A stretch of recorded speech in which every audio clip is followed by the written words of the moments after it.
എന്താണ് ഇന്നലെ ആന ഓടിയോ? ആന ഓടിയിട്ട് ഇപ്പൊ കേരളത്തിന്റെ ജനസംഖ്യ കുറയുന്നതുകൊണ്ട്. ആ എന്താടാ നിങ്ങളെ വാച്ച് എന്തായിരിക്കും? ഏത് വാച്ച്? ഈ വാച്ച് എന്തിനാ പണക്ക് വാച്ച്? കോളേജിൽ ഒരു പരിപാടി ഉണ്ട്, അപ്പൊ അതിനത് കെട്ടാൻ വേണ്ടിട്ട്. ഞാനാളാപ്പ ഇജ്ജാളാപ്പ മുണ്ട് താത്തിറോ ബഹുമാനം ഇല്ലാതെ.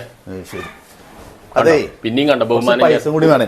അനക്ക് അതൊക്കെ വേണമെങ്കിലേ സ്വയം പോയി അധ്വാനിക്ക്. ബാക്കിയുള്ളവരെ മുന്നിൽ ഇങ്ങനെ വന്നിട്ട് കൈ നീട്ടല്ല വേണ്ട. ഇനിയിപ്പോ നാളെ എനിക്ക് മൊബൈൽ തന്നില്ല എന്ന് പറഞ്ഞിട്ട് തൂങ്ങിച്ചാകാനൊക്കെ നടന്നിരുന്നല്ലോ. ഇതൊക്കെ തൂങ്ങിച്ചാകന്നെയാണ് നല്ലത്. സമൂഹത്തിനും വീട്ടുകാർക്കും ഒരു ഉപകാരം ഇല്ലാതെ.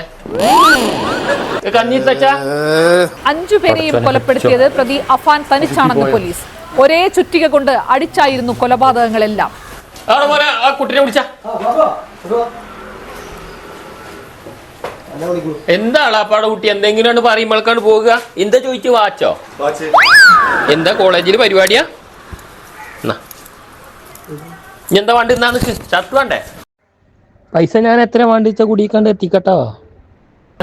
എന്താ ഓ അവിടെ നിന്നിട്ട് നിങ്ങളോട് പറഞ്ഞിരുന്നു? ഞങ്ങളോട് എന്ത് പറയാ, ഓനെന്തോ പണിയുണ്ട് സെൻട്രിങ്ങിന്റെ ചുറ്റിക ഓടിക്കണം അതായിരുന്നു. പിന്നല്ലാണ്ട് ആ ഒന്നൊക്കെ ചൂണ്ടിടണ്ടപ്പോളേ തല തച്ച് പൊളിക്കാനുള്ള പരിപാടിയാണ് വിചാരിച്ചു. അതല്ലേ വേഗം ഊരി കൊടുത്തു വാച്ച്. അത് ശരിയാട്ടോ നിങ്ങൾ പറഞ്ഞത്. വാച്ച് പോയാൽ നമുക്ക് പിന്നെയും വാങ്ങാം. വാച്ചേ തല പോയാൽ എന്താ ചെയ്യാ? ഇപ്പോഴത്തെ ഒന്നും വിശ്വസിക്കാൻ പറ്റില്ലേ ഏട്ടന്മാരെ.